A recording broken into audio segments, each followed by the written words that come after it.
Okay, good evening to the last and concluding panel of this exciting conference, where we'll discuss issues pertaining to statecraft. And we have with us three exceptional emerging scholars.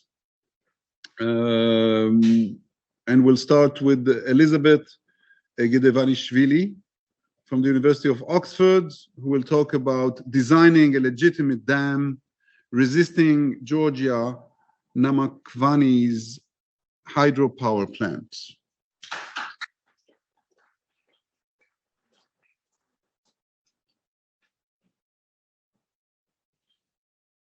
So same drill, 20 minutes.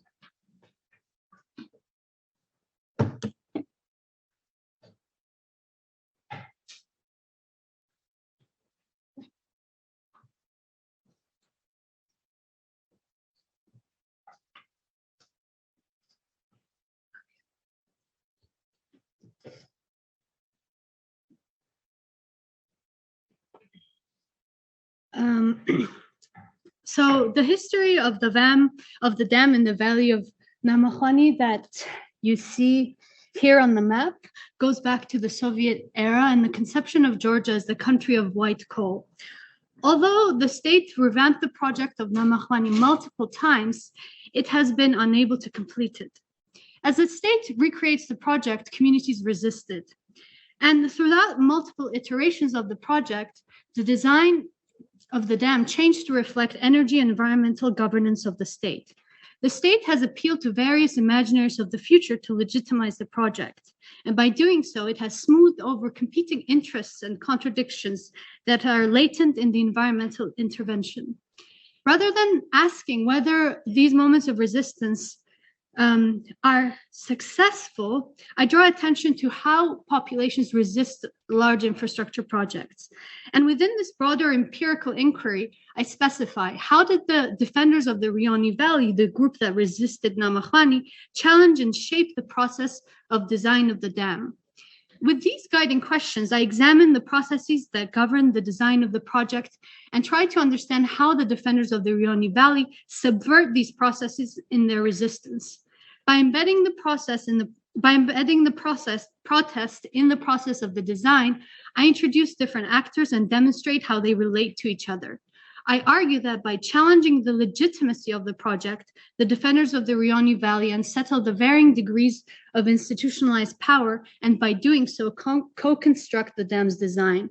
When changes are brought forward, discourse not only challenges legitimacy of the dam, but fulfills a role in processes of political change. However, by contextualizing the protests in the broader history of hydropower, I suggest that, as the past experience shows us, just because the project is currently canceled, this does not mean that Namakhvani will not be built in the future. Moreover, discourse around the project has material implications. For example, physical environment of the valley has already been reconfigured. The state previously entwined with private capital, when it fails to facilitate the latter's interests, then the state has to enter the arbitration process and potentially pay out the investor.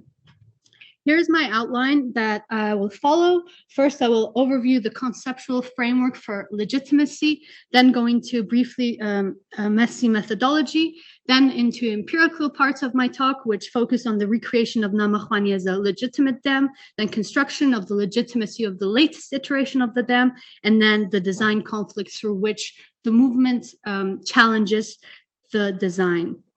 So to make these arguments that I've briefly touched upon, I begin by overviewing the literature to draw attention to the importance of hydropower to the legitimacy of the state.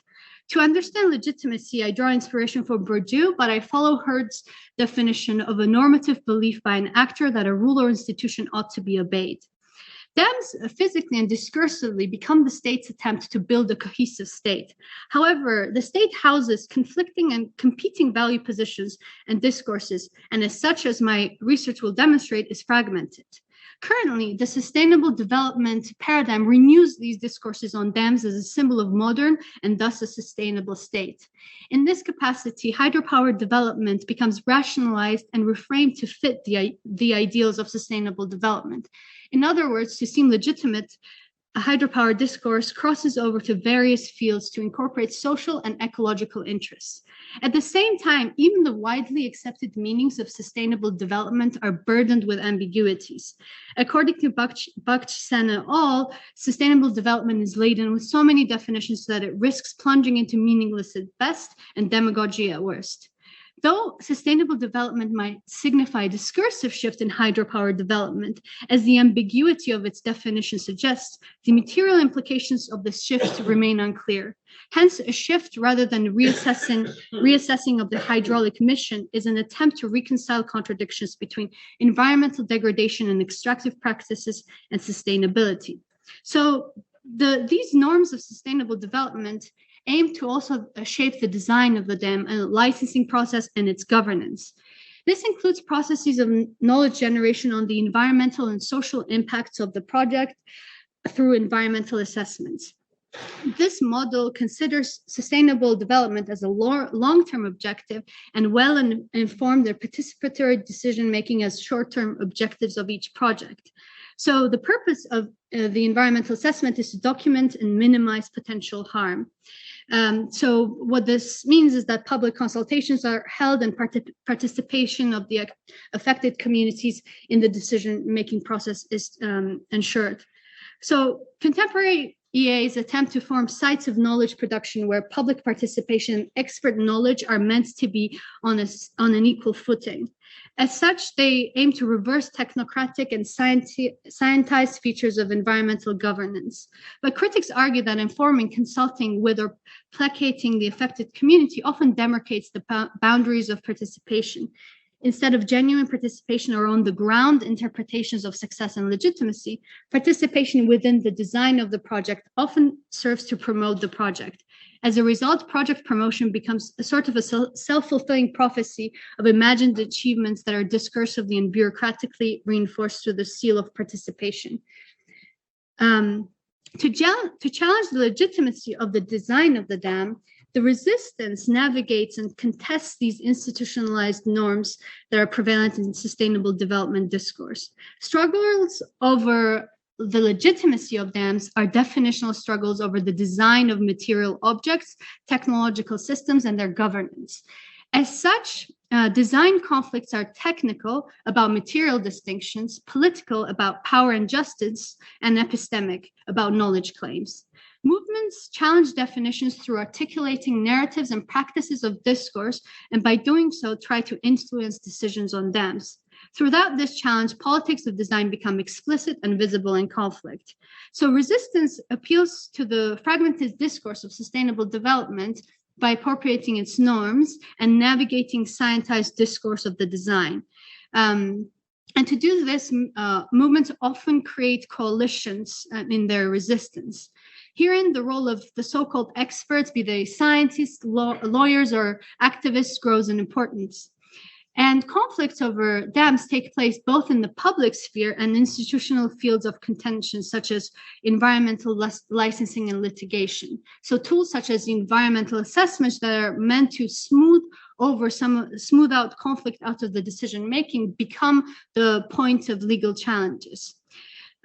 So by examining these points of contention within the process of project itself, we can understand how discourses and processes of knowledge construction and negotiation of the project shape the conflict resistance and the dam itself.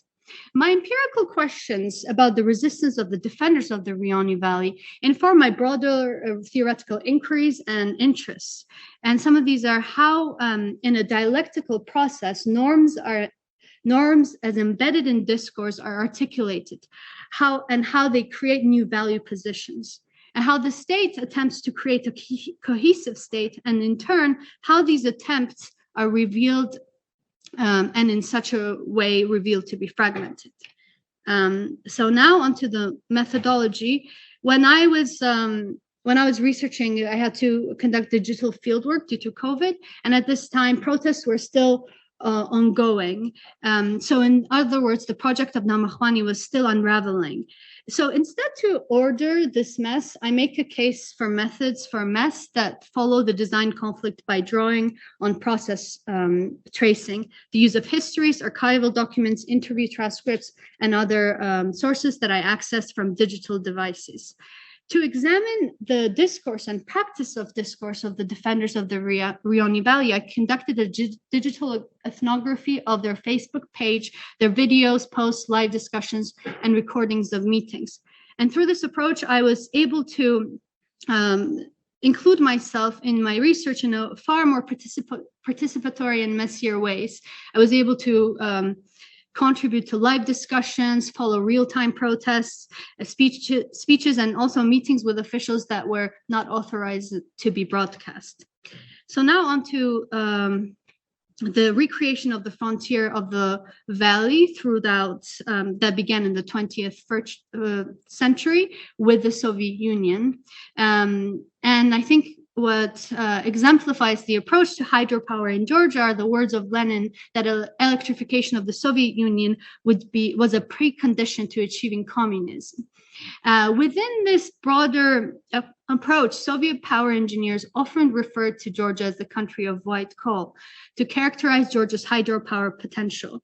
And here I have an excerpt from a Georgian engineer in 1922 that describes hydropower, and he states, "What value can such army create with constant labor? What advancement can follow with the use of boundless vigor? Today, such invaluable treasure without any yield is sent to the sea.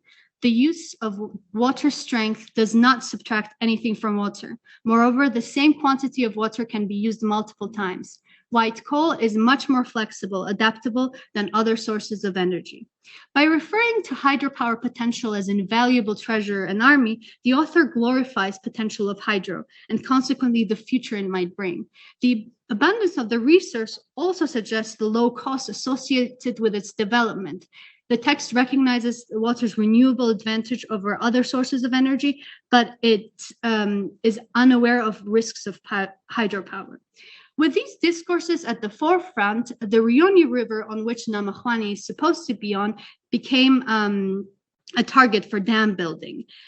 We encounter the first plans to build the dam for Namakhvani in a period during which a significant number of dams in the Soviet Union were left incomplete. These moments were largely a result of the growing discontent with energy infrastructure and rethinking of environmental governance. They signify growing awareness of environmental risks to hydropower development, institutionalization of environmental norms, and the growing discontent with the Soviet state at large. In Georgia, the ecological movement was also intertwined with a nationalist one. It positioned the hydraulic mission as extractive and against the interests of Georgian people, also as a Kabbalistic interference into the nature of Georgia in the name of progress. During this period, the planning of Namakhvani, as I said, stopped before its construction ever began. So now onto the independence era, during which was guided by huge efforts of privatization and deregulation that were handheld by international organizations in the West. These were attempts to salvage the energy sector that had deteriorated due to the falling apart of the integrated energy system. The Georgian energy sector was neither independent nor self-sufficient at this point. Power outages became common, and the subsidized energy sector brought no revenues to a failing state. In popular discourse, this period is often characterized as the dark 90s to symbolize the absence of light and electricity, and also to refer to the difficult realities faced in the everyday life. To attract investments and stimulate the economy, governments continued to deregulate the energy sector and privatize state assets. Into early 2000s, the government shortened the licensing process and made hydropower almost a one-stop shop of building. And after simplifying the licensing process, the government also pledged to revive Soviet projects and build over 300 hydropower plants. amongst them an altered version of Namakhvani. To this end, then the government signed a cooperation memorandum with a Turkish-Korean company in 2009. According to this memorandum, this consortium would invest $1 billion and begin construction. And the government, what's interesting is that it often argued for this investment as being good in itself. The deputy to the Minister of Energy suggested that about the project of Namakhvani and consortium. About the gains for the country, it is absurd to talk what the benefits will be when we have an investment worth $1 billion. This investment will bring jobs and 1,000 other things. Go to the construction site and see it yourself. Although the investor at this point carried out environmental assessments and public consultations, residents of nearby villages were left discontent in almost an information vacuum. One of the residents stated in an interview, "We people know nothing. Nobody has come to us and introduced this project.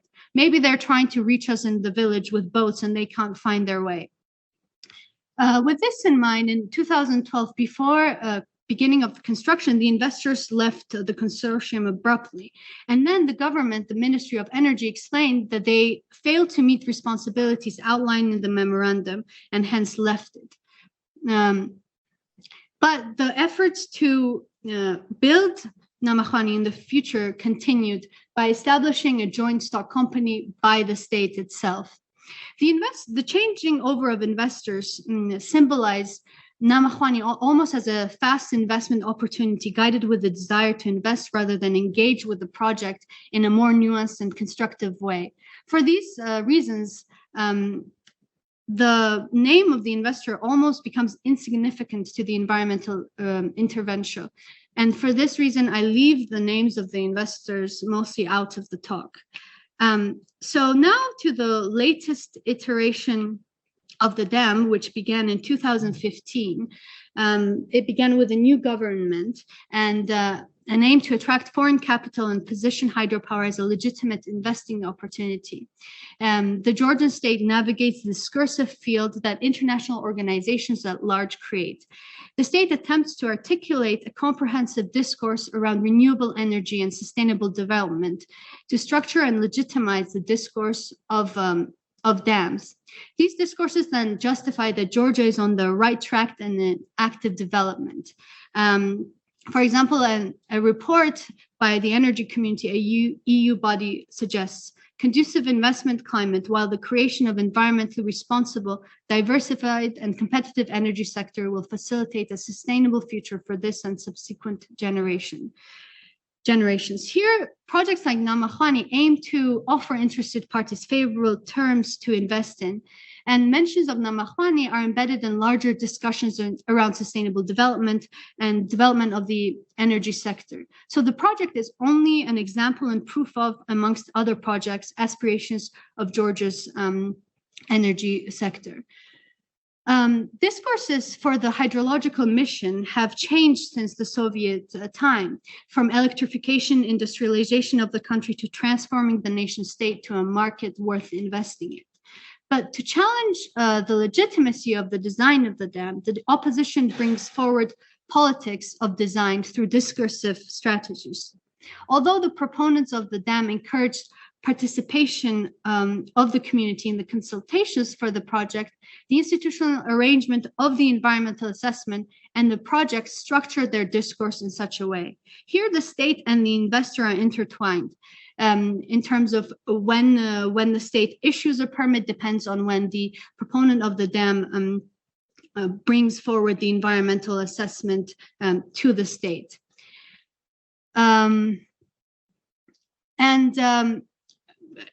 At the beginning of the project in 2015, the investor did hold public consultations with the affected communities. However, the founders of the Rioni Valley movement often suggest that these efforts mostly comprise of 4 to 5 people who acted as mediators between the investor and the rest of the population. And these meetings were exclusive in nice hotels and behind closed doors. So what the defenders did is then secretly, when these public consultations did come to the to the wider public. They secretly recorded them. So the defenders appeal to the norms of participation within the environmental assessment, and by doing so created a discursive space through which the movement could challenge the legitimacy of the project. Nonetheless, to make legitimate claims about the project, they had to comply with the institutional arrangement of discourse around environmental assessment. They criticized participation in the project and were suspicious as to why the proponents were trying to incorporate the public into the design process. The defenders were aware also of the scientized discourse, and they openly suggested that they lacked scientific knowledge.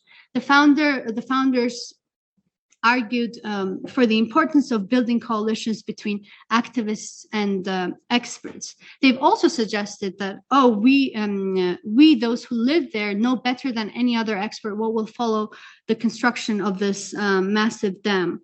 However, they still had to appeal to the scientized discourse, as I said, of the environmental assessment. But despite these attempts, the construction moved forward, and what the movement then did was they spatialized the protest in the valley itself, and in this way unraveled new information about the dam. For example, once monitoring the valley, they saw waste disposal systems, and then when they reported it to the larger public, it turned out that they were illegal, and these processes were illegal, and the investor then was able to be brought in front of the law.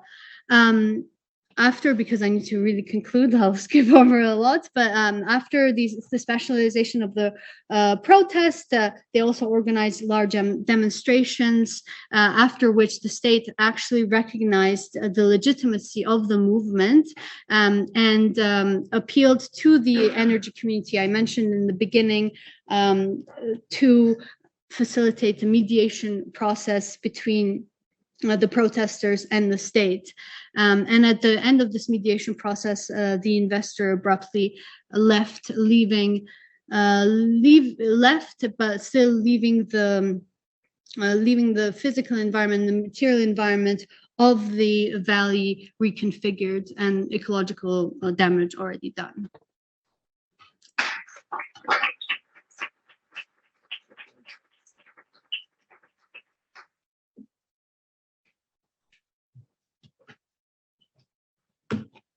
Thank you, Elisabed. It's fascinating and problematic at the same time to think of extraction as limited by different objective qualities, right? I'm thinking about the flexibility and abundance of water and sand, for that matter, in certain places, as opposed to other extractive projects such as gold or lithium, which are limited by definition.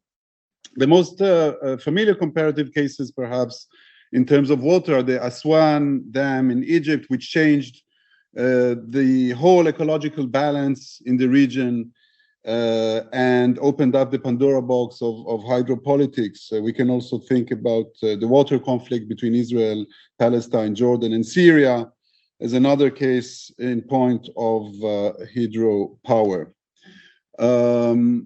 Let's move to our second speaker. Saumya Pandey of Ghent University in Belgium and the Christian Michelsen Institute in Norway will talk about sand, licit sand economy, the science of extraction in the Himalayan rivers. Please.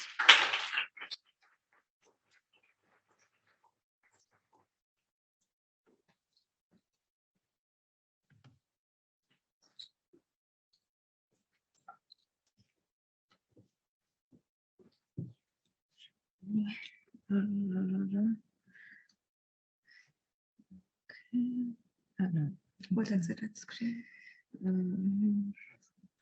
Last one. Oh, wait, okay. Okay, it should be. Is it? Yeah, how do I go from? Okay. With the, Thank you. Hi, thank you for that introduction. I am a doctoral researcher and my ongoing research is funded by the Norwegian Research Council. I'm studying the geological history, science, and economy of sediments in the Himalayan rivers. Through extended case studies, geohistorical analysis, ethnography, paper research, and interviews, I examined the multiple modes and expressions in which sedimentary forces of sand are enacted as natural resources for capitalist endeavors, thereby evoking future possibilities about extraction, development, and environment. I do so by borrowing architecture Lindsay Bremer's approach to treating sediments as methods and design. And in addition to that, I also want to suggest a step towards seeing sediments as archives. Today, I want to specifically speak about the sandy sediments in the Himalayan rivers. Recently, river sand mining in South Asia has been spoken about in the context of illegality, where it is believed that politicians, police, government officials collude with shady businesses and petty criminals, forging relationships that often make it hard to separate legal from illegal. The book The Wild East in Mafia Raj, for example, they touch upon they touch upon some of these themes. Other times, unsustainable and unscientific riverbed extraction is correlated with illegal and regularized governance that has caused ecological harm to these rivers. While understanding how electoral funding of political parties in South Asia rely on these criminal business networks is important, and it's necessary to show how illegal and unorganized mining is unsustainable for the rivers, a very important story about river sand extraction in South Asia remains to be told. One in which the rivers of the Himalayas were geologically imagined as tectonically active frontiers of sand extraction, creating legitimate as well as regularized domains of mining. So, in this paper, I ask how the physical and material characteristics enacted the Nepal Himalayas and its rivers as legitimate frontiers of riverbed extraction, especially extraction of sand, gravel, stone, and boulders. I pay attention to the government declarations and reports that conceptualize the Himalayas and its rivers as mobile, loose, and easily erodible. This knowledge garnered further legitimacy in the 1950s when singularized development projects were undertaken to organize the economy of riverine sand extraction in Nepal.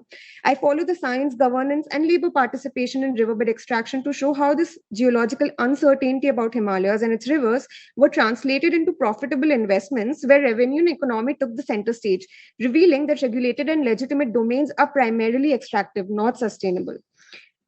In the scorching dry heat of May, this is basically the Himalayas, and I'm focusing on Nepal. And as you can see, that it shares borders with India, Pakistan, Afghanistan, and the border with India is quite interesting. Almost over 1,700 kilometers. And so, while it has been acknowledged that these are fluid borders, I also want to urge us to understand them as leaky borders from a very feminist perspective. If anybody has questions around that, can ask me later.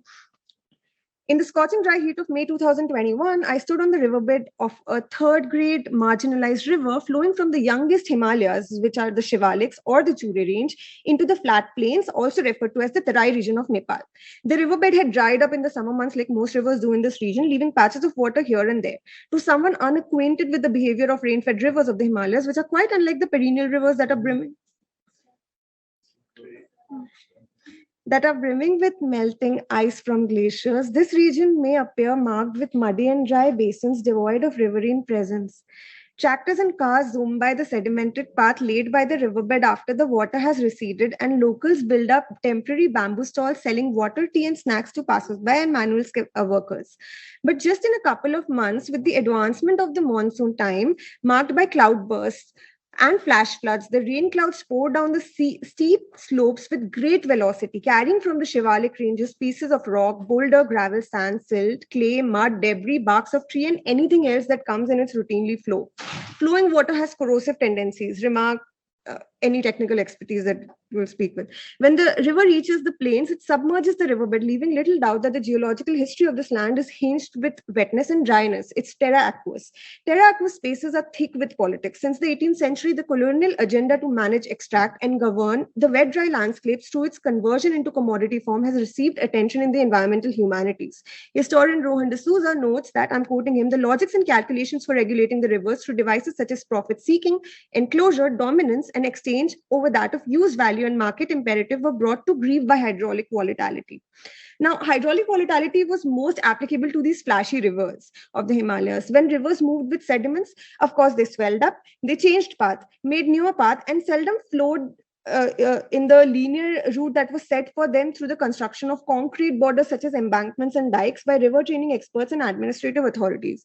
These infrastructural projects use riverbed material, particularly sand, gravel, stone and boulders extracted from the rivers to build elevated areas, which serve two purposes according to these technical experts. One, the bed of the river became deeper and the water levels dropped, forging stricter flow regimes to prevent spill and meandering, which also offered smoother economic path for water-based commerce. Two, the elevated region was then inhabited, cultivated, concretized, and urbanized. This hydraulic engineering practice, which marked the clear separation of water and the sedimentary particles in its bed, was the stepping stone to riverine sand dredging activities, I want to argue. Before, sand was enacted as a naturally occurring mineral resource, either as a sorted aggregate or mixed aggregate that can be extracted from land, riverbeds, and coastal marine. For infrastructure and construction of mega hydropower projects, roads, bridges, pipelines, buildings, etc., its geological materiality was imagined as a major source of challenge to fluvial regimes, thereby creating grounds of riverbed dredging. This type of training of rivers were restricted to alluvial floodplains and deltaic regions marked by rich alluvial fans, siltation, sedimentation, and was not extended to the upstream basins in the Himalayan ranges until the 19th century. The Indian Himalayas entered the colonial mode of inquiry much later than the wetlands of South Asia. Naturally, the geological investigation in Nepal Himalayas, which unbound by the colonial enclosure, were far too less, fragmented, and differentiated from the Indian Himalayas. Locked out from the extractive imagination due to its magnanimity, seismicity, vastness, and unevenness, but also because early imperial, colonial, and theological mobility was sea-facing, the Himalayas remained devoid of Europe's control until the late 19th century. This means that more than one-third of the Himalayas, which was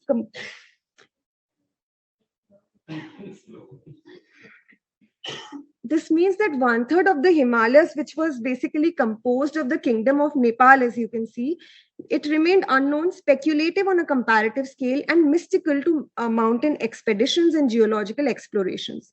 This is because most studies on Himalayas were being conducted by the Geological Survey of India, set up by the Britishers, headquartered in Calcutta, India, and most of its work focused on the geology of Indian Himalayas. This changes in the 1950s when Tony Higgins starts exploring the Nepal Himalayas under the United Nations Technical Assistance Program. It's very interesting because these were meant to be scientific explorations in the mountains to study the minerals. And in one of the reports, Tony Higgins is describing how, according to open quote, rumor and old religious legend, Nepal is very rich in minerals and precious stone. The Nepalese consider the high mountains of the Himalayas as thrones of God, and where God lives, there should be plenty of gold, diamonds, and other precious stones. And the former king of Nepal considers geologists as modern gold diggers. So they are greatly disappointed when Tony Higgins returns back without quantities of gold. And he also recalls how a local farmer had smelled some kerosene on his land and how this had evoked a 2-week quest for looking for petroleum. This gives us idea about how these scientific explorations and calculus were deriving from the knowledge and sensories of, in fact, the local people in Nepal. Now, so let me begin with this idea of the easily erodible mountains. I want to look at how the mountains became easily erodible and how this got translated into a sort of profitable venture where sand could be mined from these rivers because of the geological conceptualization of these mountains and rivers.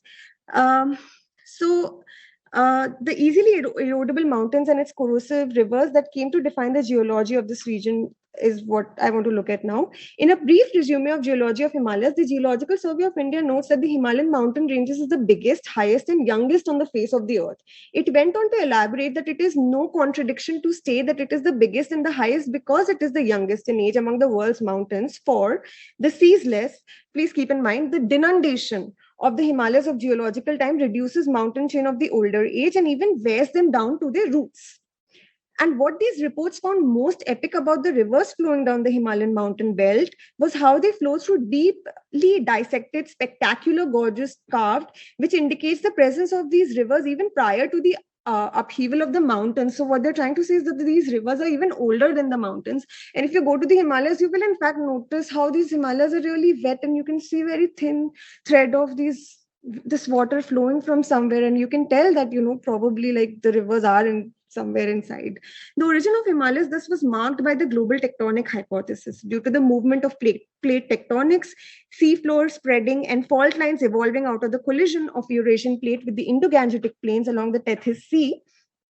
leading to upward upheaval, creating parallel belts of Himalayas. And it will be seen that each belt was, in fact, has been described as a frontier in its own accord, which I'm trying to look at in my research. Yet the conceptualization of the Himalayas and its seismicity was never in the singular. Based on structurally distinct architecture, lithological composition, and stratigraphic setting, it was divided into 4 lithotectonic provinces. And for this particular paper, I want to focus on the youngest belt of the Himalayas, which are known as the Shivaliks, formed by the most fascinating layer of shale, sandstone, and conglomerates. And the sediments were assumed to have been derived as denudation, producing a product of the rising Himalayan chains.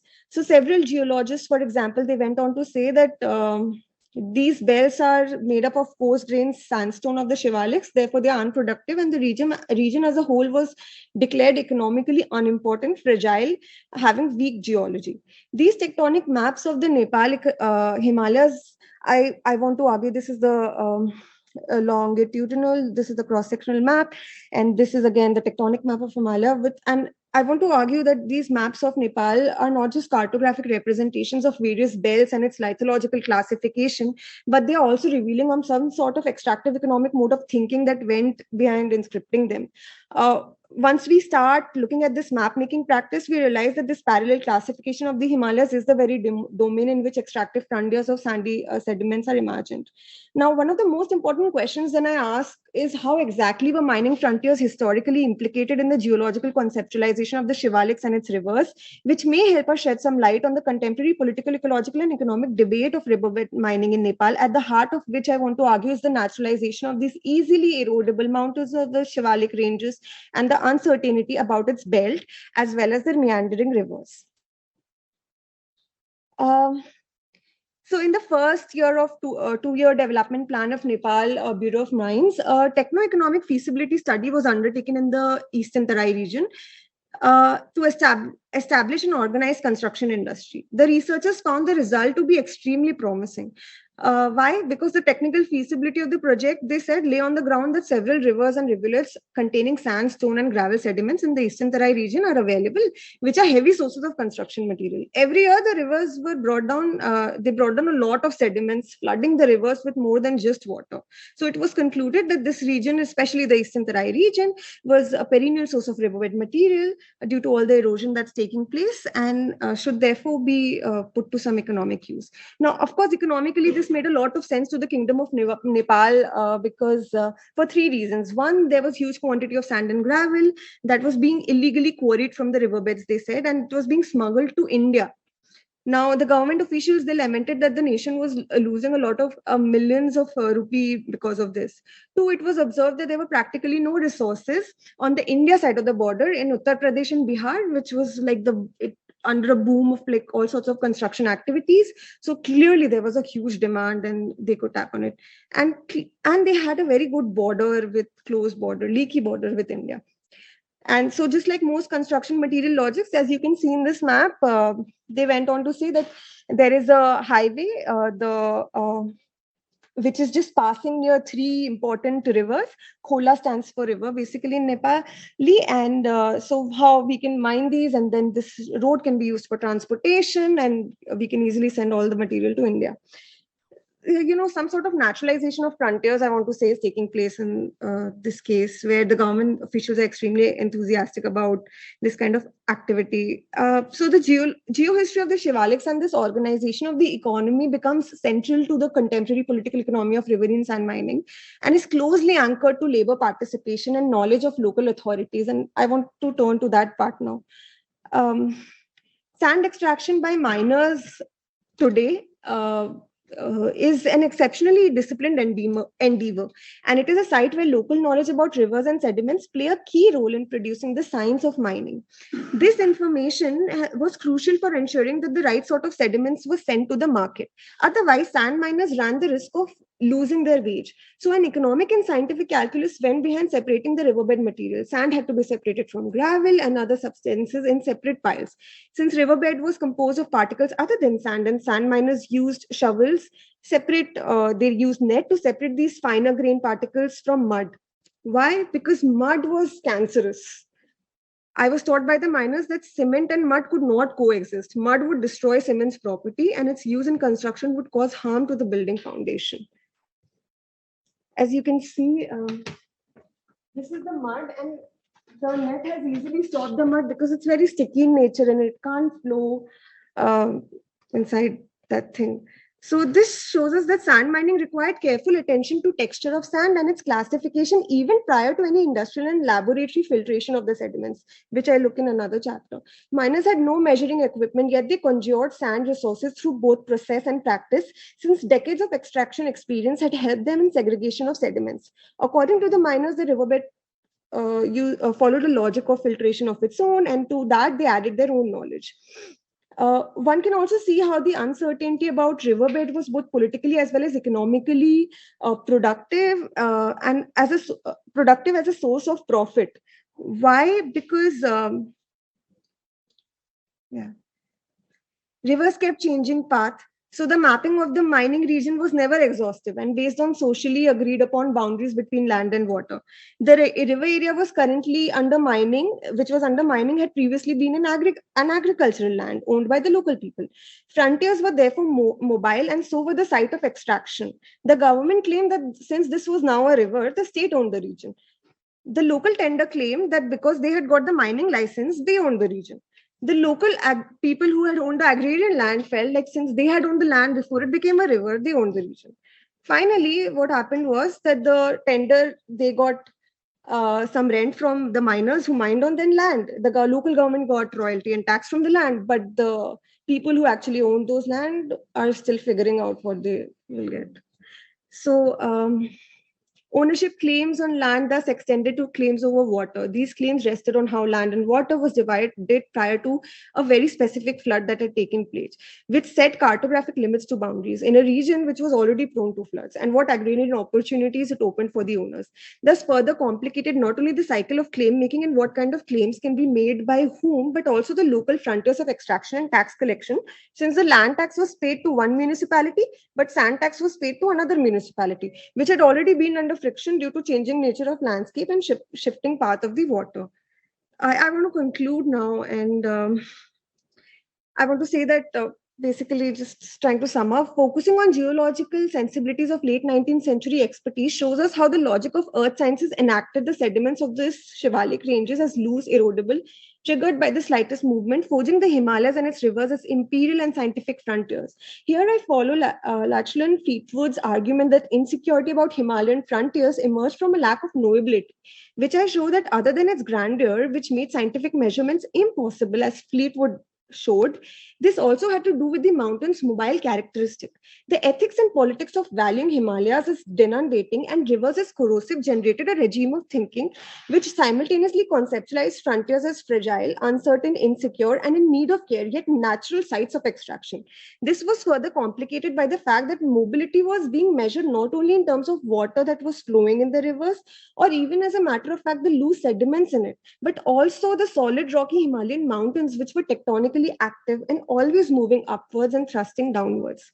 The colonial conceptualization of the erodible sandy Shivaliks made the sand economy possible and desirable from a futuristic lens. So, as anthropologists Andrew Matthews and Jessica Barnes show, that a question about the past, if looked at in the right way, is a question of the future, I too delved into the geological history of the Himalayas, rivers, and its sediments. I showed that this organized and legitimate sand sector in the 1960s was precisely set up because geographically this region offered both sand from the Himalayan rivers and fluid boundaries with India, which had a voracious demand for sand. Anthropologist Kirsten Hastrup argues that colonial forms of knowledge are produced when local and indigenous forms of knowledge are categorically differentiated from scientific forms of knowledge. She further goes on to observe that, quoting her, even the most well-meaning ethnographic accounts of listening to and recording native voices potentially denies people their right place in a global order, climatic, moral, and political, and profoundly modern, which are profoundly modern, if this term still holds anywhere.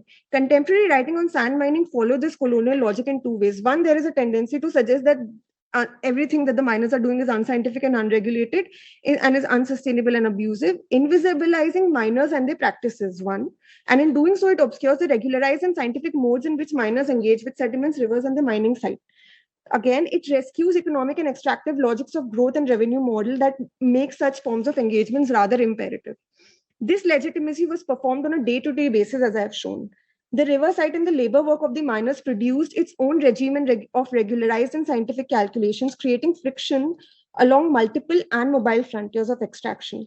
But this by no means should be idealized as resilient, adaptable, and reliant mode of labor participation. Rather, it should be read as extractive labor work serving life forces which were always under the risk of losing their wage, land, and right over the rivers that kept them rooted to that place. It raises concern about how the economic power was enabled, sustained, and promoted by the work of labor and earthly forces as well. How were frontiers created and manipulated by removing barriers between time? Finally, who benefits from this and who loses from it? Thank you. Sorry for.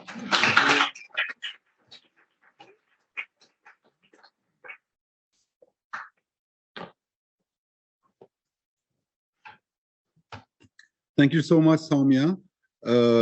I was really impressed by your notion of the geological materiality of riverbed sand, which resonates with my own interest in the geology of vineyard soils and wine terroir, but it also drew me back to the Greek and Aristotelian theory of the four elements, because as you were talking, I was thinking that it seems that the three papers in this panel, your paper on sand, Elisabed on water, and Ariel on fire, express the three classical elements of earth, water, and fire, right? And of course, the four elements of air is provided by our academic discourse, which is for us unlimited resource. So perhaps to think about slightly more seriously, the theory of the four elements can be used as an inspiration for a theory of the materiality of extraction. And allow me to fight fire with fire and invite Ariel Bernstein of the University of Bologna, or is it Bologna University? The University of Bologna, to talk about afforestation, Zionism, and the transformation of Palestine. Please.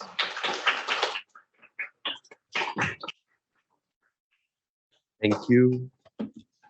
Could you help me with the presentation? Okay, sorry. Just a sec. Okay.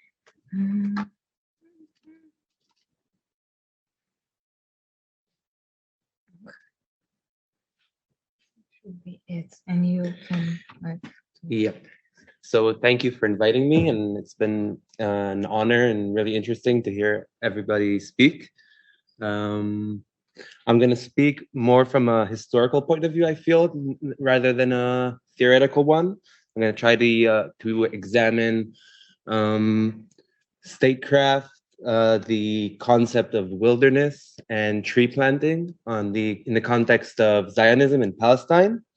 But before that, I just want to say a note that on the 30th of May, a Palestinian scholar, the name of Wala Al-Qasiya, and I might be saying her name wrong, so forgive me if I am, was meant to give a lecture at the Mumok Vienna Museum, right here in Vienna, and her lecture was canceled under the pressure of Viennese pro-Israeli groups.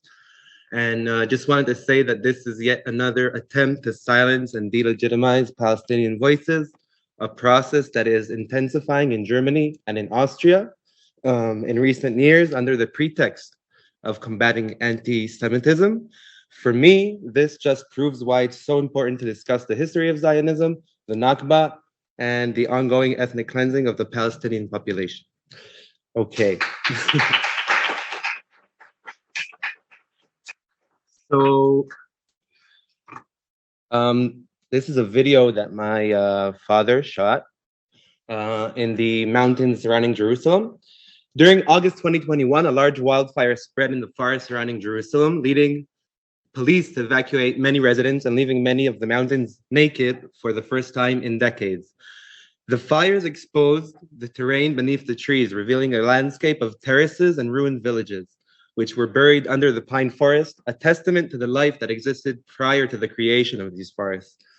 This moment embodies the harsh and often overlooked complexity of Zionism's environmental history in a way that I'd like to try to exhibit to you today. what I would try to suggest is that the large-scale planting of pine trees in Palestine was essentially a way to create a wilderness in the absence of one. So, yeah. I leaned during my work on the work of Alfred Crosby, and specifically his book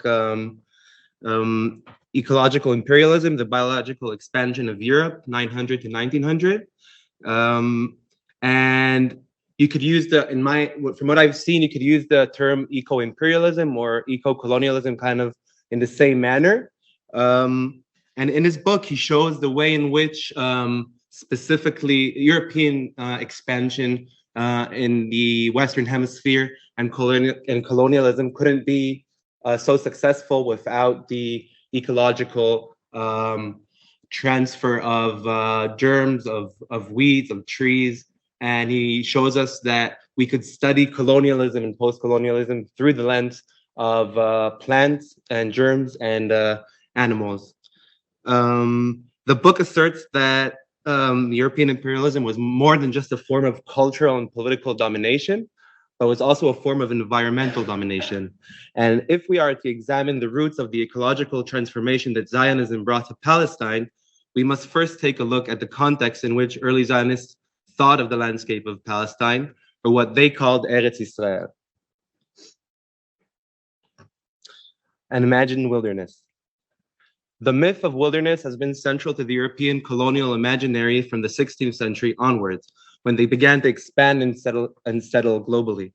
The use of this myth is prevalent in the reasoning for American expansion westward on the expense of native communities, advocating the idea of a savage land that needs to be tamed by white civilization. But such reasoning was not only used in the Americas, but also in more familiar regions such as Eastern Prussia and North Africa.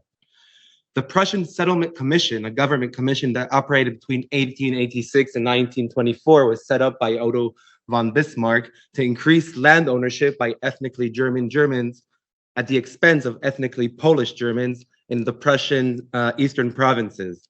In his essay from 2008, historian Jeffrey Wilson highlights the role of a colonial environmental language in the Prussian attempt to Germanize the regions in the eastern frontier. He points to what he calls a colonial imagery in German politics and literature at the time, which reflects an expansionist mindset on the part of German officials in the 19th century. The area called the Polish Corridor came into Prussian possession with annexations from Poland in 1772. One German writer, Gustav Freytag, you can see there, memorialized Friedrich II's arrival at the frontier in his work, which I'm going to destroy when I'm going to say it, Bilder aus der deutschen Vergangenheit.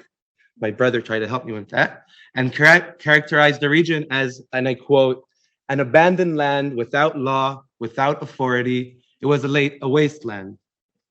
Prussian foresters identified what they saw as Polish mismanagement as having destroyed a supposedly once healthy woodland. They claimed that only the power of German forestry would be able to restore this so-called desolate landscape to productivity. Wilson teaches us that, I quote, the new discipline of forestry was an important tool through which Friedrich hoped to impose order and modify the landscape to serve his expansionist appetite to enlarge Germany's place in the sun. American historian Caroline Ford points to a similar environmental approach held by French authorities in her study of colonial environmental attitudes in Algeria. Forestry was, according to Ford, a political settler cause, as opposed to a scientific conservationist initiative generated in the metropolitan. French environmentalism in Algeria aimed to serve territorial displacement of local populations. Ford claims that forest conservation in Algeria was governed by, and I quote, by the desire to create an environment that would be suitable and sustainable for settler colonialism. French authorities' anxieties were various. They included the perceived limits of territorial expansion in face of competition with other European empires, a stubborn climate, the Saharan desert, and a far more numerous indigenous population. According to Ford, French environmentalism in Algeria was reflected in a desire to claim Algeria as a Mediterranean landscape, which was linked to Christian Europe, in contrast to the Sahara Desert, which was linked to the Islamic domain. If we take into consideration the cultural political context in which the Zionist movement was formed, it is not surprising that it used similar justifications for its own enterprise in the Middle East. The flowering of the wilderness, Afrachat Shmama in Hebrew, emerged as a major theme of the Zionist ideology and stayed so up to today. According to this narrative, not only do the Jewish people have a bill of ownership on the land in the form of the Bible, but also the land was uncivilized and underdeveloped. Therefore, it would be in Europe's best interest if European Jews would redeem the land and make the wilderness blossom. One testament to the importance of this myth in Zionist culture is the first international exhibition that took place in the newly born state of Israel. The conquest of the desert was an international expo held in Jerusalem in 1953. The exhibition was visited by approximately 600,000 people, and it dealt with the theme of flowering the wilderness and the development of desert areas around the world. 13 countries, including the United States, have participated in the exhibition. And this exhibition, I claim, emphasizes the importance of the wilderness myth in the Zionist ethos and the image the new Israeli state desired to show the world. Another reflection of the imagined image of Palestine as a wilderness is a famous slogan, a land without a people for a people without a land. It became common among Zionists after the British Zionist leader Israel Zangwill used it in 1901 essay published in the British New Liberal Review. Zangwill wrote that, and I quote, "Ottoman Palestine is a country without a people. The Jews are a people without a country." In a debate held in London in November of that year, Zangwill added, and I quote, "Palestine has but a small population of Arabs and Fellaheen and wandering, lawless, blackmailing Bedouin tribes. Restore the country without a people to the people without a country. Hear, hear. For we have something to give as well as to get. We can sweep away the blackmailer, be he the Pasha or the Bedouin. We can make the wilderness blossom as the rose and build up in the heart of the world a civilization that may be a mediator and an interpreter between the East and the West." Zangwill's words echoed the same reasoning for territorial expansion amongst the Prussian and the French in the same period. But was the land a wilderness, as Zangwill and many of his contemporaries claimed? That's later. Historian Gad Gilba writes in The Growing Economic Involvement of Palestine in the West, 1865 to 1914, about the growth and modernization of Ottoman Palestine during the period prior to the First World War. During the 40 to 50 years prior to World War I, Palestine's economy underwent a process of modernization and growth, surpassing both in force and scope anything it had experienced during the first 7 decades of the 19th century. Nor did Palestine lag behind other economies in the Middle East, such as Syria, Anatolia, and Iran. In this period, Palestine's economy became increasingly linked to the world economic system, and particularly to the economies of Europe. According to Ottoman statistics, in 1914, Palestine had a population of 657,000 Muslim Arabs, 81,000 Christian Arabs, and 59,000 Jews. In other words, it was far from empty. Thus, an evident gap exists between the common perception of Palestine in the eyes of early Zionist leaders and the reality on the ground. This gap was clear, even to some people in the Zionist movement at the time. In 1905, Yitzhak Epstein, a Russian Jewish teacher who was living in Israel, and he was part of the first Aliyah, delivered a speech at the Seventh Zionist Congress held in Basel. His speech described a completely different reality than the one depicted by Zangwill. The speech was published 2 years later in an essay in the Hebrew literary journal, Hashiloach. The essay was titled The Disappeared Question, She'ela Ne'elama. The question in the center was the question, and I quote, the question of our relationship to the Arabs. This is how Epstein opens his article. Among the difficult questions associated with the idea of resurrecting our people on our land, there is one question that stands above all, the question of acknowledgement of the native Arabs. This question, the correct solution of which depends on the resurrection of our national hopes, has not been forgotten, but has completely disappeared from the Zionist agenda. Epstein's remarks produced little reaction from his peers in the Zionist movement at the time, and yet the speech indicates that even at the early days of the Zionist movement, there were voices that were troubled by the gap between the European perception of Palestine and the reality on the ground.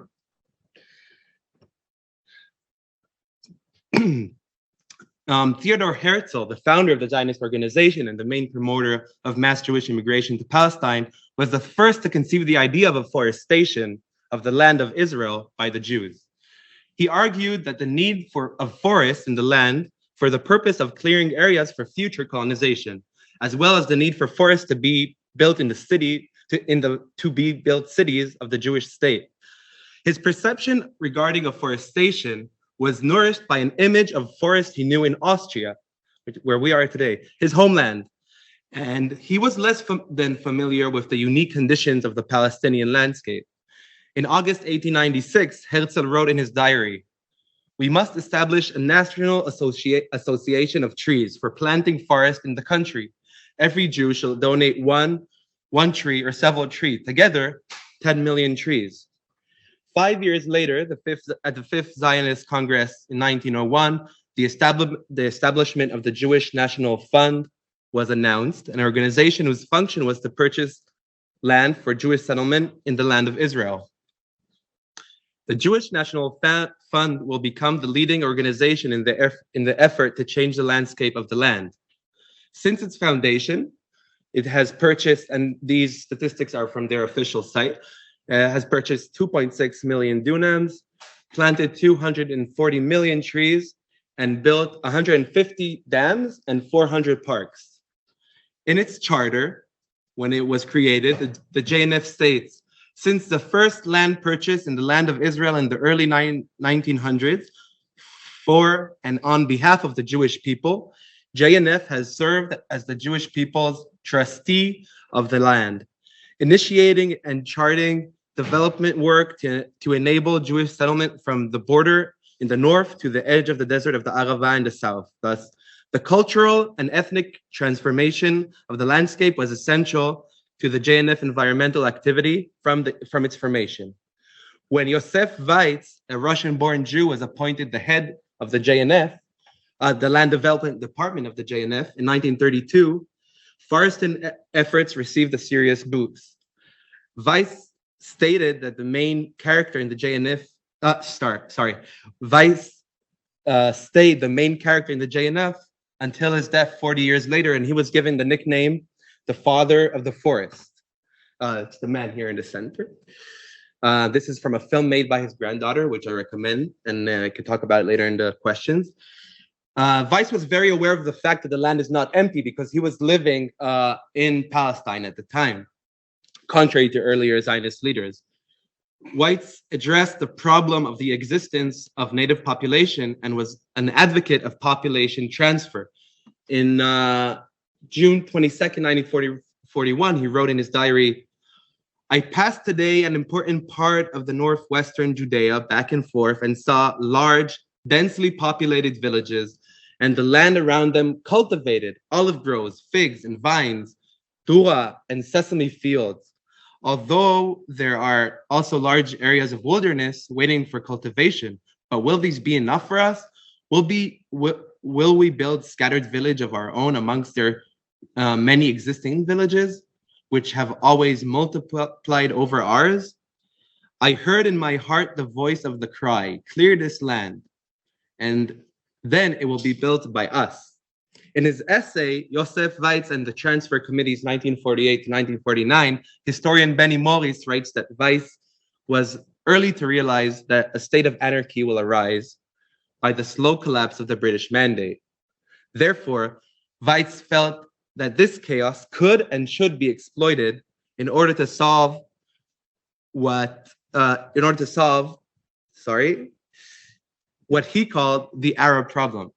He visioned it to being solved by the transfer of the local population and the Jewish state established on its foundations. As part of the planning of the operations, the need arose to prepare a detailed list of the Arab villages. This position was entrusted by the JNF foresting organization and under the responsibility of Yosef Weitz, which is called also the father of the forest. I'm coming close to an end. During the 1948 war, Weitz looked closely after the operations in the peripheral areas and ensured that villages that were first forcefully emptied during the war would move to the control of the JNF and its responsibility as a guardian on behalf of the State of Israel. In fact, it was the settlement department at the JNF that decided the fate of the villages by either establishing a Jewish settlement in it or by turning it into a forest. A recent study, and a really good one by Noga Kedman, claims that of the 418 villages depopulated and demolished during the 1948 war, almost half, 182 villages, are situated in various nature sites, such as parks, forests, or nature reserves in Israel. Specifically, JNF forests, or we call it in Hebrew kakal, were planted over 86 such villages. 122 among these various nature sites are, among these various nature sites are 46 JNF parks and forests, each covering one to several Palestinian villages. The most popular tree to be planted by the JNF in these forests was a pine tree. Perhaps it suited the image of the European landscape that continued to be an inspiration to the founders of Israel. In his speech in the Knesset, which is the Israeli parliament in 1962, Prime Minister David Ben-Gurion revealed a special fondness for European landscapes. And I quote, "I must also mention on this occasion the Afforestation, which was rightly mentioned. This great work should be attributed mainly to the credit of the Jewish National Fund. From the establishment of the state until the end of the planting season in 1952, more than 70 million forest trees were planted in 160 places. Everyone who comes to Jerusalem knows that a large part of the Jerusalem mountains that were exposed are now covered with young forests. We cannot compete," he says, "in the lakes, not only with Finland, but also with Canada, Norway, or Sweden, and other countries. But there is no reason why our country should not be covered with forests and trees wherever possible, and no place where it is possible, and no place where it is possible is not possible in it." I'll just conclude. John H. Eliot wrote in the context of the Atlantic world, and I quote, "In one of the paradoxes that runs through the whole history of metropolitan colonial relationships, colonists, even while coming to appreciate the qualities that made their environment unique, devoted a great deal of time and energy making it resemble as closely as possible the environment that they had left behind. Similarly, the Zionist Afforestation project could be seen as a creation of a wilderness. It converted the landscape to match European ideals of nature and modified the land to match the imagination of the founding fathers of Zionism, a land without a people." And this is why when the wildfires spread in the forest a year ago, for a lot of Palestinian writers in the media, this was a moment of revelation, because for the first time since these trees were planted, you could see what the terrain that these trees were trying to hide. And that's it. Thank you.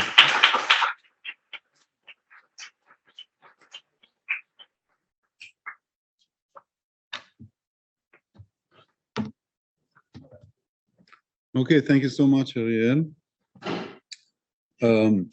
Tellingly, the state was not haunting, or at least not dominating this conference, as different actors were brought to the fore as agents of extraction. Local private companies, transnational corporations, religious institutions, and resisting indigenous communities and migrants. Extractive entanglements were often seen as violent manifestations of global capitalism and corporate extractivism. But it's high time to address what has been a major power in extractivist dynamics globally, and also to point to its limitations and think of extraction beyond methodological nationalism, but without falling prey to false globalism. Alongside the fascinating contributions of individual papers, how should we think the place of the state and nation and the mutual determination in the process of extraction? The notion of the state has known significant changes in social theory in the last 30 years, from an ostensibly coherent institution to a conceptual mess, to paraphrase Elisabed. How do these reconceptualizations affect our understanding of the extracting state, as opposed to what exactly? Can we imagine a non-extractive state? For instance, how does the settler colonial studies framework change our understanding of state-led extractivism? This panel is not only a panel on a major social actor, perhaps the major protagonist, it's also the conference's last panel, which invites us to reflect on the links between different panels and papers. One such link lies between the urban and the state. Complementing the urban panel, scaling extraction from urban to regional to state extractive formations sheds light on extraction as a relational and multi-scalar process. But how does the scales of extraction operate in practice and theory? More specifically, what is the potential of a theory of extraction to better understand practices we rarely use to frame as extractive? My own current research on terroir and territory, the territorialization of terroir and the politics of wine and agriculture in Europe and the Middle East actually started in an extractive moment avant la lettre. And even more weirdly, in a desert forest. Now, a forest in the desert might seem to most of you like a contradiction in terms, but it's not the case in Israel-Palestine, where it is a state project of, as Ariel said, making the desert bloom. It was the 2010, and I was just after a few years of living in Florence and doing some sommelier courses. I was joining my wife, who was completing her PhD on political revenge, in a tour in South Mount Hebron, organized by Breaking the Silence, a brave group of Israeli veterans, of which Ariel was a member. And this is at the heart of colonial madness and radical outposts. At one point, the guide, who was a veteran soldier and member of Breaking the Silence, pointed to a desert in the trees. You know what the desert means in this region of the world is a bit relative, but to let's call it a forest in the horizon. And he said, "This is Yatir Forest." Yatir Forest is Israel's largest artificial man-made forest. But it's also the name of the most famous winery at the time, which received from wine guru Robert Parker a score of 93. So we're talking about some 12 to 13 years ago. And for me, it was mind-blowing, because, you know, like the most luxurious wine recognized globally, how can it be in such a place? It became clear to me that the extractive project there was territory, land, soil, sand, but also demographic management, right? The present and mainly the strategic absence of colonized populations. And it is at that extractive moment that my project on border wines was born, but also a realization that the environmental conservation, and forests are often used as such a project, is a tool for territorial and political extraction. I would like to invite the three presenters to reflect together about the place of the state in extraction theory and in their own projects: the production of hydropower in Georgia, the extraction of riverbed sand in the Himalayas, and the interaction between trees, territory, and ethnic cleansing in Israel-Palestine as part of a settler landscape planning and forest design. To conclude and open the discussion, allow me to get back to one of the points raised by Sandro yesterday morning about the dialectic, or more precisely the lack thereof, of the extractive project. One of the rare meanings of extraction in English is deracination. And it's often not merely metaphorical. Rather, it points to the paradox of extraction as both creative and destructive, an entangled form of creative destruction and destructive creation, being, elimination, and becoming. The tragic reality is that destruction itself is the condition of possibility for creation. Here lies extraction's dialectic aspect on multiple scales, both as a removal of one previous life and the productive transformation of another. To put it in one provocative question, can extraction be relational without being dialectic? I suggest we start with a short round of replies by the panelists and then open it up to questions and comments. So, panelists, please join.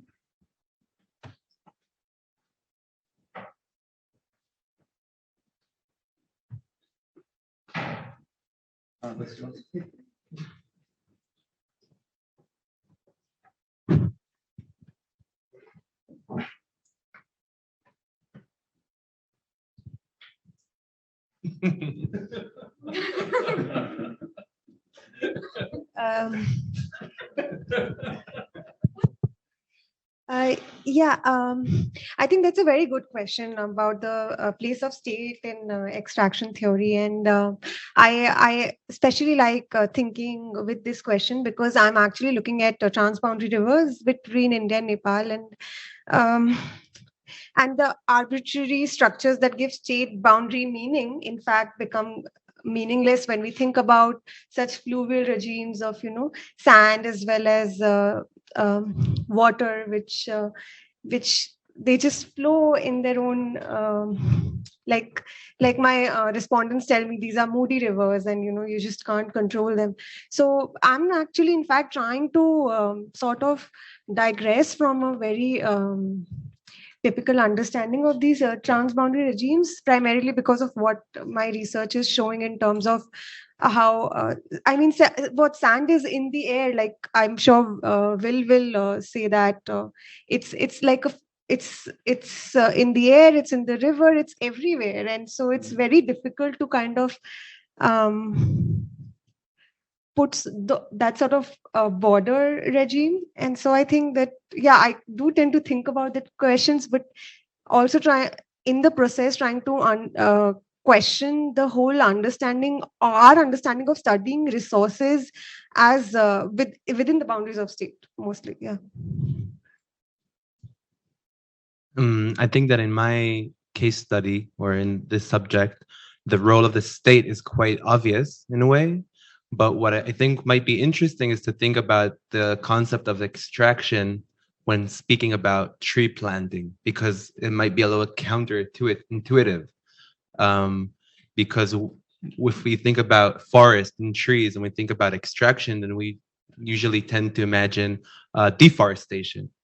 But in the context of Israel-Palestine, it's interesting to think about tree planting as a tool to extract land, and it maybe sheds light about that concept more, like that it's not only necessarily a taking, but maybe a placing of something.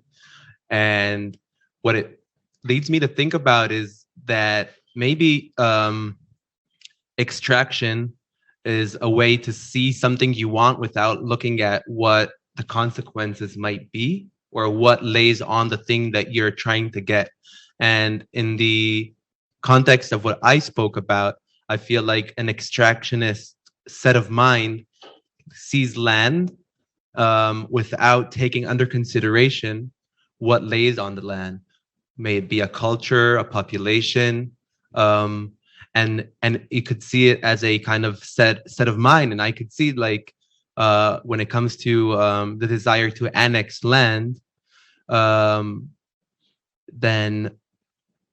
there is an extractionist kind of state of mind in it, and it's contrary to a more humanistic approach, I guess. But if we speak about the role of state, I think specifically in my paper, it's quite present. I think I'm actually thinking whether I can conceive of a non-extractive state in the case of hydropower, because on one hand you see that creating and generating renewable energy is in fact extractive in nature. However, if on the other hand you have a community with whom you're working alongside with, and they do want to put forward a dam and build a dam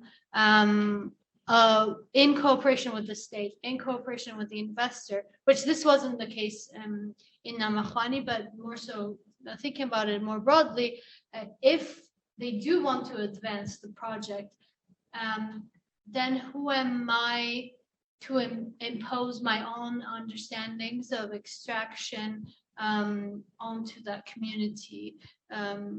So yes, it's a question that I constantly think about.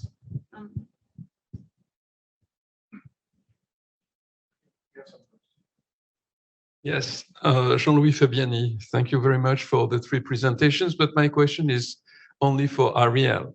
When you presented, it was very striking that you evoked the similarities between Israel and the conquest and colonization of Algeria by France. And in the colonization of Algeria, there are 2 big moments. The first one, starting in 1840, and it's the moment of the exploration scientifique de l'Algérie, the scientific exploration of Algeria. That is an expedition based on the same model as the expedition in Egypt by Bonaparte. And a lot of scientists are invited by the French army to observe, the fauna and the flora of Algeria. And this moment is very different from the subsequent one.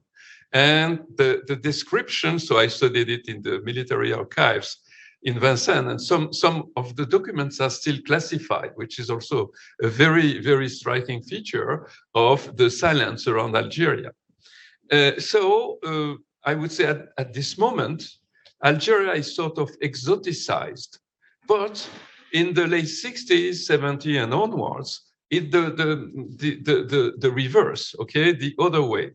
Algeria is compared to Provence, and vineyards, become the most important part of the agriculture, at the expense, of course, of subsistent agriculture. And it's not very well known that Algeria, at this time, of course, the statistics are aggregated with France, but Algeria as such became the first producer of wine in the world, And this Frenchification of the landscape, of course, you mentioned, of course, they bring things that they had in their homeland to, change the landscape. And this implies what I called yesterday the emptying the wilderness, which is a process, of course, of abstraction, Extraction is necessitates the abstraction of the land, and to empty it and to reconstruct or to construct something that will be Latin. Okay, you mentioned this fact about Algeria. Algeria is an extension of Provence, but also is the very symbol of Latinity. And contrary maybe to very simple Orientalist theories, okay, the ideology that suits the most the colonization is the Latinization of Algeria, St. Augustine being the bishop from Ypres and so on, and that Algeria and Tunisia and Morocco are totally different in this respect. Algeria is a sort of extension, protuberance of France. And this, of course, is a myth and an illusion, an ideology, but it functions very well. If I may also, Ariel, just you. Thank you. I really liked your presentation. I'm just going to try and bring a little to the contemporary context. Talking about Israeli exports to India, for instance, the question of agriculture and Israeli help in agriculture in India is interesting because when the colonial process in India, for instance, in the Northeast, the tea plantation logic in Assam and stuff like that, the logic that was used was essentially that this is a wasteland, not so much a wilderness, and the wasteland needs to be transformed, right? Because you guys don't know how to transform it. So what they would encourage is peasant movement from other states into Assam, and it's a problem that continues even to this day for various reasons, but it was a very economic rationality sort of an argument, right? Now, what you're telling me is very interesting to me, because to me, it seems like Israel is now using a mixture of both, because the construction, like what Daniel was saying, the idea of olives, say in the western part of the Indian desert, which is the Rajasthan part, is the idea of, you can have this, whatever, the desert can be transformed into whatever. But at the same time, I think there is also the logic that you're talking about. And I wanted you to sort of maybe give us something about what you think about the more contemporary export of Israeli ideas of what the wilderness constitutes, or do you think it's the same rationale that's playing out in other parts of the world as well? Because there's also another project in India, which is about mangoes in the southern part of India. Again, to me, it seems like it's an economic rationality argument on the face of it, saying that our drip and sprinkler irrigation is very successful. But I think your presentation brings in more layers to it, and I'd like to hear more about that. Thanks. Thank you for this interesting presentations. Ariel, I want to ask two questions for you. First one, I'm wondering, how do you see your positionality as you are from Israel and they are talking about Palestinians, and I guess you served in the military, I think. So how do you see that? Second thing, you in your work, I didn't see any citations for Arabs, Palestinians. Even there are many scholars, they did a lot of work on this topic. I think here's someone like Omar Kassis, I think he's working on something similar. So yeah.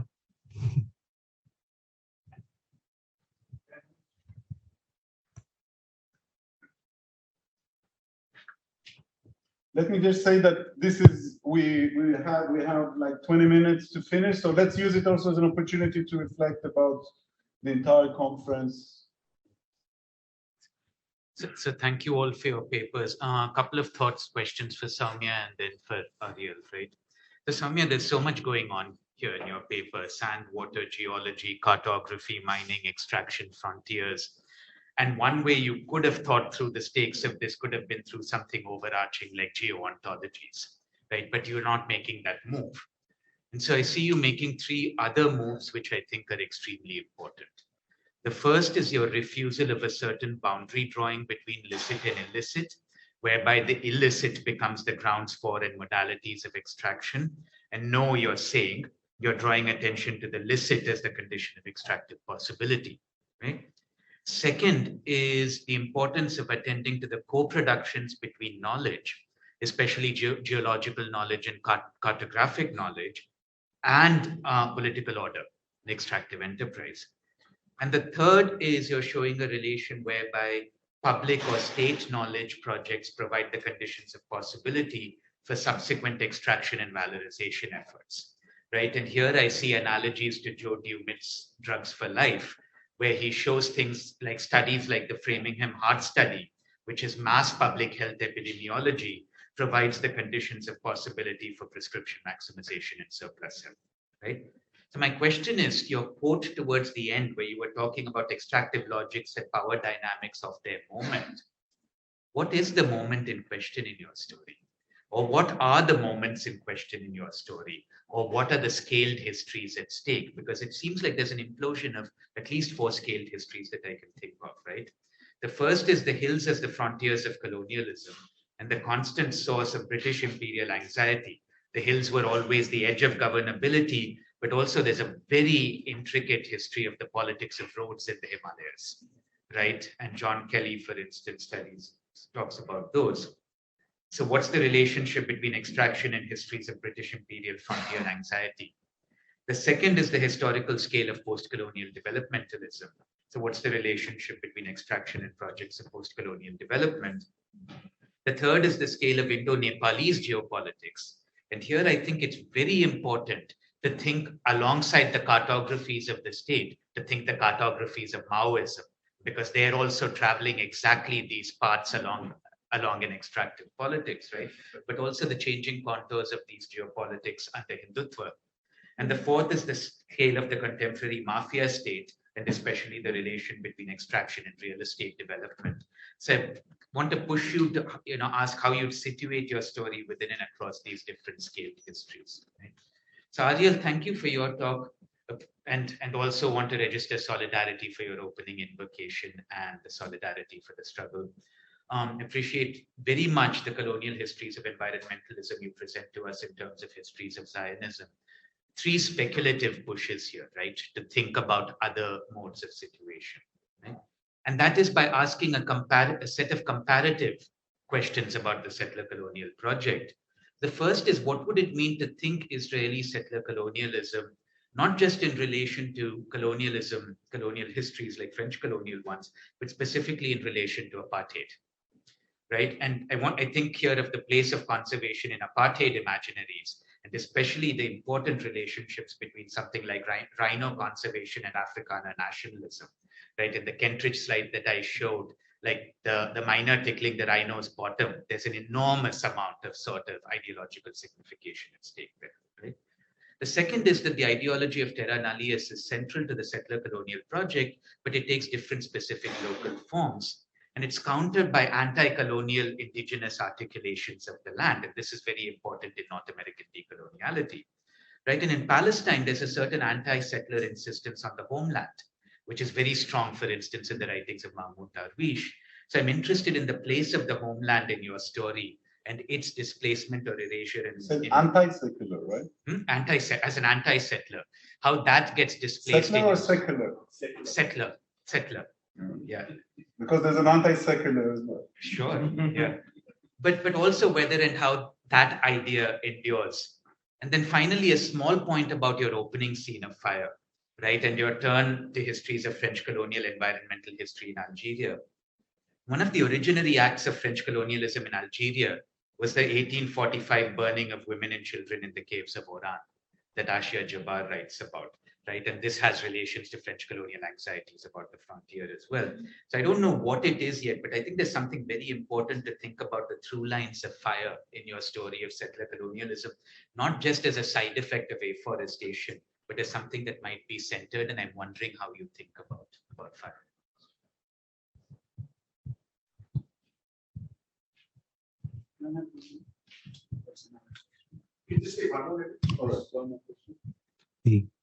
Sorry, this is just going to go for this is for all of the panelists because I really enjoyed all of your presentations, and it really made me think of, I guess, like the role of ideology, not as just like some, as was said earlier today, I think, not just as some form of false consciousness, but as a sort of a way for a state to also embody certain kind of not just like sets of rules and or ontological attitudes, but also kind of epistemological ones as well, where in all 3 of your presentations, like in Saumya, like in yours about the sort of the erodible mountain and the corrosive river, a certain construction of geology prepping, I guess prepping those rivers to be extractable and like made ruly, or kind of like the sort of, or like or different techniques of afforestation in yours, or in yours the kind of competing claims of technical expertise which govern those kinds of huge like hydropower projects, and also the forms of hydrosocial resistance they kind of seemingly inevitably incur in some places. So I just wondered if you could all think a bit more explicitly about this link between, I guess, like kind of like the state and how these ideologies become embodied or baked into forms of like social, technical, epistemological practice, which then kind of collide with fire, or with just like or with the unknowability of a river system and its mountain chain, or with a kind of hydrosociality that kind of those kinds of resistances that can be incurred. Yeah, thanks. Thank you. So I will give the speakers a moment to organize the thoughts, but in the meantime, Saumya's comments sent me back to my favorite poet, Szymborska, who is a Polish Nobel laureate, but also a sociologist that not many people know. And this is a beautiful poem that I also used in one of my articles about this chaotic, perhaps, motion of matter across borders. And she writes beautifully, oh, the leaky boundaries of man-made states, how many clouds float past them with impunity, how much desert sand shifts from one to another, how many mountain pebbles tumble onto foreign soil in provocative hops. Need I mention every bird that flies in the face of frontiers or aligns on the roadblock of the border, a humble robin, still its tail resides abroad while its beak stay home. And that weren't enough, it won't stop bobbing. It goes on with the beautiful conclusion that only what is human can truly be foreign, the rest is mixed vegetation, subversive moles, and wind. And I think it's an opportunity to think about extraction at large, and perhaps imagine the beginning of a classification theorizing about extraction. And I can think at least about three modalities of extraction. One, which is what we've been talking about here, water and sand, like the moving sand, the air and flowing water, basically mobile resources to be extracted. The other is the standard immobile resource. But also, I think the hybrid Israeli-Palestinian case is interesting because it is a fabricated form of extraction where the intervention itself enables extraction, right? And forest becomes, an artificial forest becomes a sign of a narrative of post-secular or religious redemption, right? So the extraction here is extremely complex in the sense that it's almost a simulacrum of matter, right? The matter is the product of the intervention to be, and then extraction follows. So let's do a final round of comments and conclude this wonderful conference.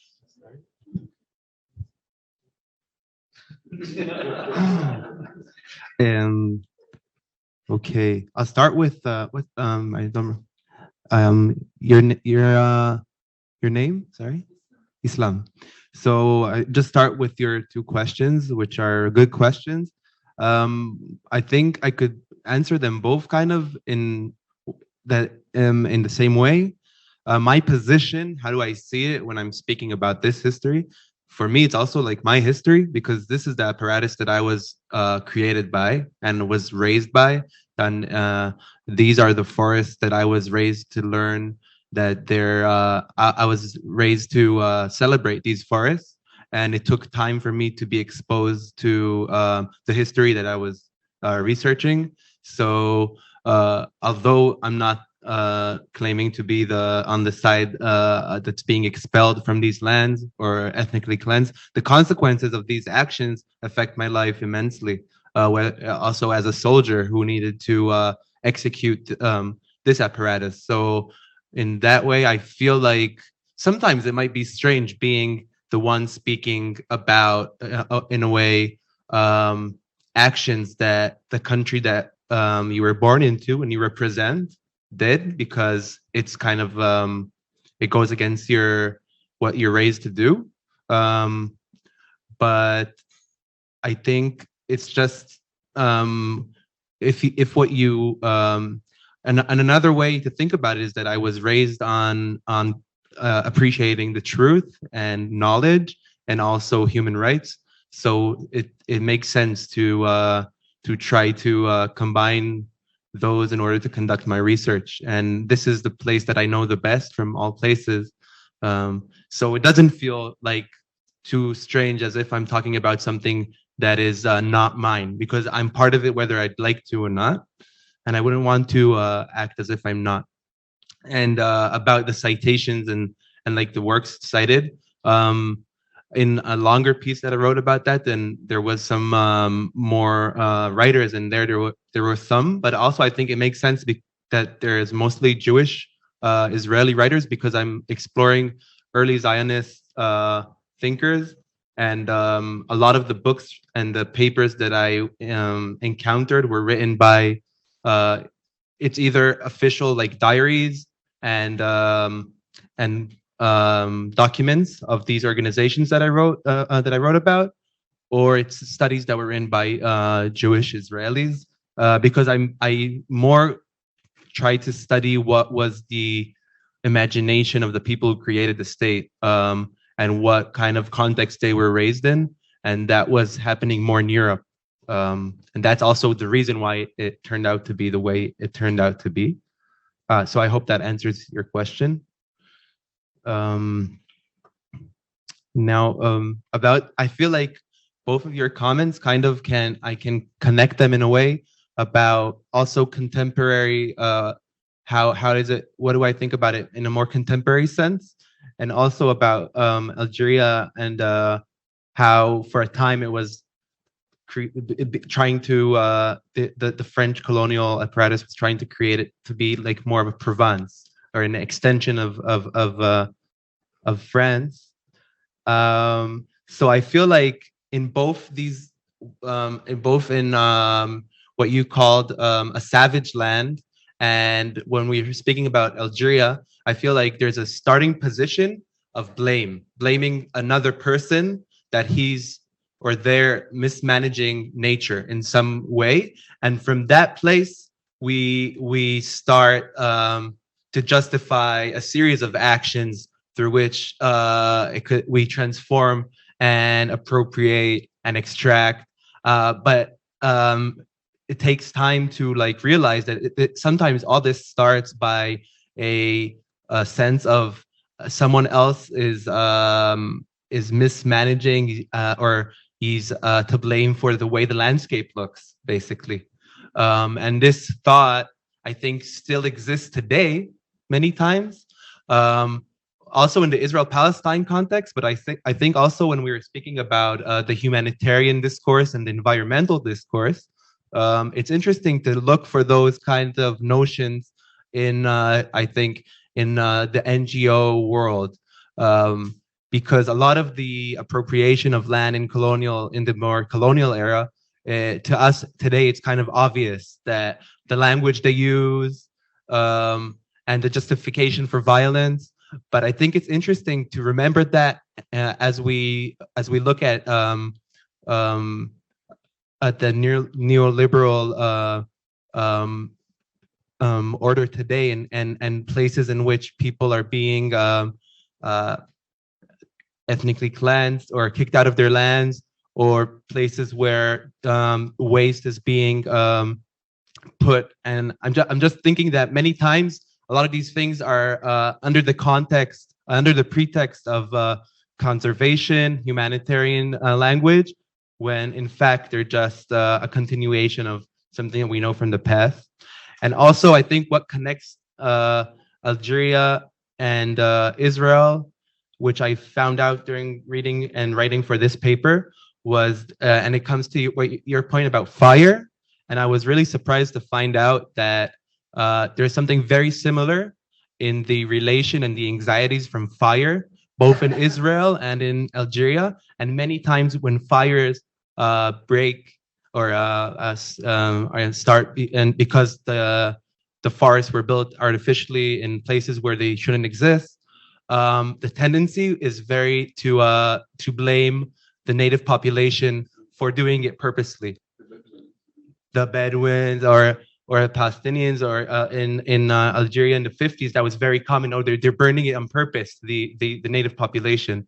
So I feel like fire is something that connects to desert in a way. Like there's anxiety from the desert, from the fire, and I think there's something more to think about there. Thank you. Yeah. Professor Kaushik, thank you so much. I think these comments will really help me think through how I'm trying to conceptualize my chapters. And I would like to take this up with you, like where I can just go on and on about it, and there's no time limit. But just one thing that I want to, just one line. The question that you asked about the question of scale and how am I trying to grapple with that, actually, you really pinned the concern that I am in fact trying to in some way work through in my chapters. For me, so far at least, I think my research is taking me in a direction where the question of scale has become a question of deep time, and that I'm trying to probably in various ways look through the chapters. Like I think you actually got a sense of it, where there's a colonial and a post-colonial, and then there's so many elements of time coming together, and there's this whole geological history and this contemporary, this, that. So I think, yeah, that just like a very short answer to that. Thank you so much. Thank you for the poem. Okay. Thank you, everyone. I'm gonna steal 1 minute of your time just to thank very much the keynote speaker first, the presenters, and the student organizer. You did an absolute fantastic job. So thank you. And also to say it was just a pleasure to be in a room with other people and having intellectual conversation after such a long time. So thank you again to the organizers, and yeah, hopefully. Oh, remember to leave at the entrance the visitor cards that you were given, if you can find them. If you can't find them, we'll figure it out. And also for the people who are going for dinner, it's at 7:15, and some people start walking in that direction in a bit. All right. Thank you again. Thank you, Claudio. Yes.